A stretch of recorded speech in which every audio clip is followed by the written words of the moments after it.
আপনি যখন নতুন ফোন কিনেছিলেন তখন তাড়াহুড়ো করে যে কোনো একটা নাম দিয়ে জিমেল আইডি খুলে আপনার ফোনটা চালু করেছিলেন, কিন্তু এখন যদি আপনার মনে হয় সেই জিমেল আইডিটা পরিবর্তন করতে চান বা জিমেল আইডির নামটা পরিবর্তন করতে, কিন্তু আপনার যেখানে যেখানে এই জিমেল আইডি লগ ইন করা আছে বা যে কোনো তথ্য আছে সেগুলোর কোনো পরিবর্তন করতে চান, তো আজকের এই ভিডিওতে আমি দেখাবো যে কিভাবে আপনি 1 মিনিটের মধ্যে আপনার এই জিমেল আইডির নামটা পরিবর্তন করবেন, কিন্তু আপনার সমস্ত জিমেল আইডির তথ্য বা যেখানে যেখানে দেওয়া আছে সবকিছু অপরিবর্তিত থাকবে। চ্যানেলে যদি নতুন হয়ে থাকেন প্লিজ চ্যানেলটা সাবস্ক্রাইব করে রাখবেন, কারণ এরকম ভিডিও আমি আমার চ্যানেলে সবসময় দিয়ে থাকি। তো চলুন সেই সেটিংসটা একবার দেখে নিন। দেখুন, এর জন্য আপনি প্রথমে কি করবেন, আপনি আপনার জিমেলে চলে যাবেন।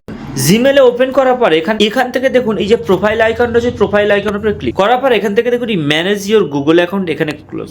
এরপর আপনি চলে আসবেন এখান থেকে দেখুন নিচের দিকে স্ক্রল করার পর দেখুন পার্সোনাল ইনফরমেশন আছে, এই পার্সোনাল ইনফরমেশনের উপরে ক্লিক করুন। আপনার ডেট অফ বার্থ থেকে সমস্ত কিছু তথ্য এখানে দেওয়া আছে। তো আমি যেহেতু নেমটা চেঞ্জ করব, তাহলে আমি এখান থেকে নেমের উপরে ক্লিক করার পর এখান থেকে ফার্স্ট নেম আছে, এখানে নামের উপরে ক্লিক করুন। করার পর এখান থেকে ধরুন আমার নাম, ফার্স্ট নেম আর লাস্ট নেম খুলে গেছে। এখন এখান থেকে আমি নামটা লিখে যেটা চেঞ্জ করার করে দিয়ে দেখুন এটা সেভ করে দিলেই আপনার জিমেল আইডির নাম পরিবর্তন হয়ে যাবে। ভিডিওটা ভালো লাগলে লাইক, কমেন্ট ও শেয়ার করে দেবেন। আর চ্যানেলে যদি নতুন হয়ে থাকেন প্লিজ চ্যানেলটা সাবস্ক্রাইব করে রাখবেন, কারণ আপনার একটা সাবস্ক্রাইব আমাকে ভিডিও করতে আরো মোটিভেট। ততক্ষণে ভালো থাকুন, সুস্থ থাকুন, দেখা হবে পরবর্তী কোনো ভিডিও।